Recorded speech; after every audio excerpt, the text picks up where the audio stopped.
আসলে ব্যাপারটা হচ্ছে বাংলাদেশে তো আমরা বাকশাল করতে যাচ্ছি। সবাই যে একমত, সবাইকে যে একমত হতে হবে এটা যারা চিন্তা করে এটা একটা বাকশালী চিন্তা, যেটা শেখ হাসিনার পিতা করেছিল। কারণ বিভিন্ন দলের বিভিন্ন দর্শন, চিন্তা ভাবনা থাকবে, ভিন্ন মত থাকবে। বিষয়টা হচ্ছে যেখানে ঐক্যমত হয়েছে সেগুলোর বাইরে সংস্কার করার কোনো সুযোগ নেই। এর বাইরে যেটা করতে যাবে সেটা আপনাকে ডেমোক্রেটিক প্রসেসের মাধ্যমে আসতে হবে, নির্বাচনী প্রক্রিয়ার মাধ্যমে আসতে হবে, জনগণের ম্যান্ডেট নিয়ে আসতে হবে।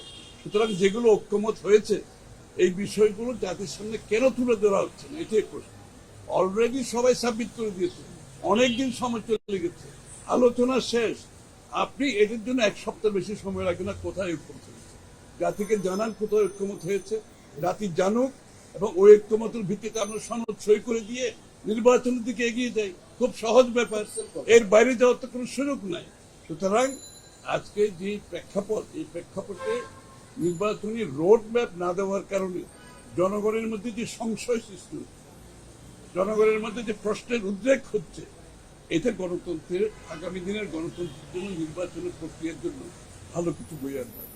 যত তাড়াতাড়ি সম্ভব নির্বাচনের রোডম্যাপ দিয়ে আশ্বস্ত করতে হবে জাতি গণতন্ত্রের দিকে যাচ্ছে, জাতি গণতন্ত্র ফিরে পেতে যাচ্ছে, এবং গণতন্ত্রের বাহক হচ্ছে নির্বাচন। তার মাধ্যমে আপনি গণতান্ত্রিক ট্রানজিশনে যে যাবেন এটা জাতিকে জানতে হবে। এটার জন্য দেশের ভিতরে প্রস্তুতি আছে, দেশের বাইরে প্রস্তুতি আছে। ভারত যেটা বলেছে, এই যে বিনিয়োগকারীরা যারা আসছে বাংলাদেশে তাদের সবার একটা প্রশ্ন, শেষ প্রশ্ন হচ্ছে নির্বাচন কবে হবে, এবং সবাই জানতে চায় কবে নির্বাচন হবে, এবং নির্বাচনের পরে তারা সিদ্ধান্ত নেবে।